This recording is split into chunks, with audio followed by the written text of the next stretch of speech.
کہ دربن میں district food controller شوکت سلطان کی دربن بازار میں کارروائیاں جاری ہیں۔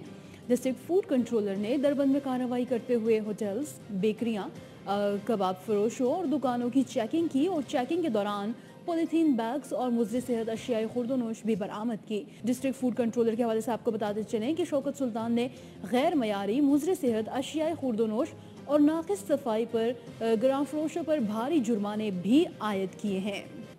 اسی حوالے سے مزید تفصیل کے لیے ہمارے ساتھ ٹیلی فون لائن پر موجود ہیں شیراز احمد۔ شیراز، آگاہ کیجیے گا، دربن میں ڈسٹرکٹ فوڈ کنٹرولر شوکت سلطان کی دربن بازار میں کارروائیاں جاری ہیں، اس کے اثرات کس طرح سے دیکھ رہے ہیں؟ کچھ بہتری آ رہی ہے؟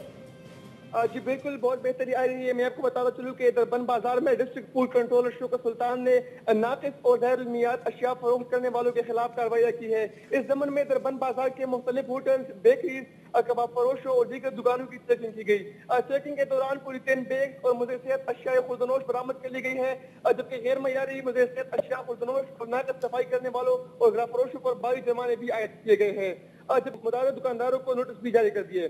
اس موقع پر ڈسٹرکٹ فوڈ کنٹرولر کا کہنا تھا کہ اس ناقص منافع خوروں اور غیر المیعاد اشیاء فروشوں کے خلاف ہر روز کارروائی کریں گے اور جب تک ناقص منافع خوروں کا خاتمہ نہ ہو چین سے نہیں بیٹھیں گے۔ جی ٹھیک ہو گیا شیراز، بہت شکریہ آپ کا۔ دربن میں جو تمام تر کارروائیاں جاری ہیں اس حوالے سے آپ نے تفصیلاً آگاہ کیا۔